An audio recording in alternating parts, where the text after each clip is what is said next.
Sadhguru, I am a native of Kerala. So, in Kerala, we had floods 2 to 3 weeks ago, and I always had my mother calling me up and telling about all her suffrage, that she's going through this, she's going through that. Obviously, I'm disturbed because you are safe here and you see your parents and your loved ones in there. And I had a thought, if had I been ignorant to this fact that my state is entirely drowned in water, I would have been happy if I have not known that this fact.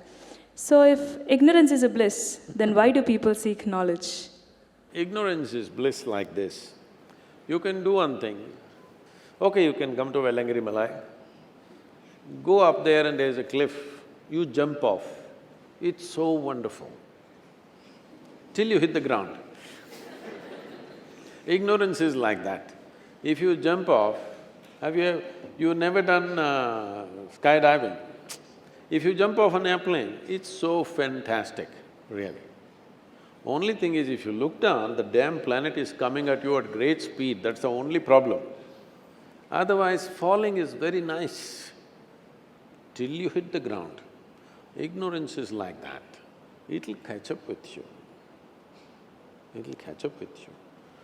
Suppose it happened when you went for a vacation, it would have caught up with you, isn't it? And what guarantee that it won't come here? There's no guarantee. It can happen anywhere. So, ignorance is not a solution, nor is it a bliss. Ignorance protects you from suffering a few things, but suffering will accumulate and come to you in large scale at some point. Right now, this flood itself is ignorance is bliss only. Because people thought if you don't know anything, everything will be okay. No, you will drown. Now the flood is happening for a variety of reasons. We have not seen that kind of rains, particularly in this area, in the last 8 to 9 years. This is the first time I'm seeing, after about 9 years, full-fledged monsoon. This is how monsoon should be, you understand? There is no such thing as bad rains, they're all good rains. Only in England, rain is bad. Only they sang, "Rain, rain, go away," okay? In India, in a tropical country, rain is always good. Are we prepared to handle the rain or not? How can we prepare to handle the rain? Can we catch it in a bucket? No.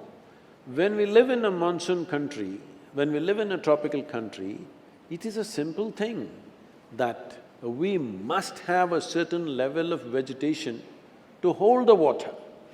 In Tamil, there is some saying, I cannot repeat it verbatim, something like, only if Kaveri comes walking, she is fortune. If she comes running, she is a disaster. Why will a river run, tell me? How to make a river walk, not run?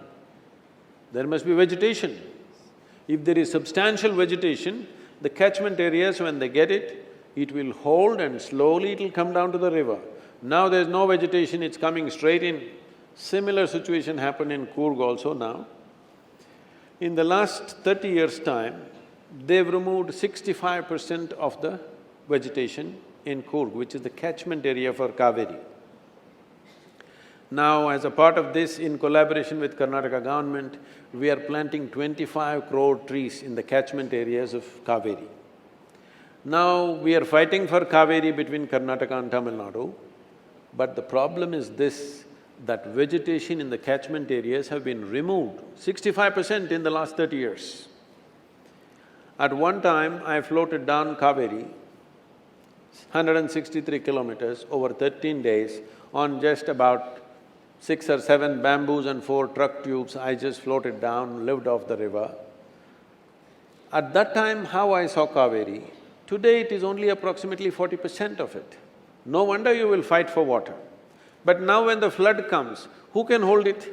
So, ignorance is bliss means it'll get you one day. It took some time, it took 24 years, but it got you. The same is true with Kerala.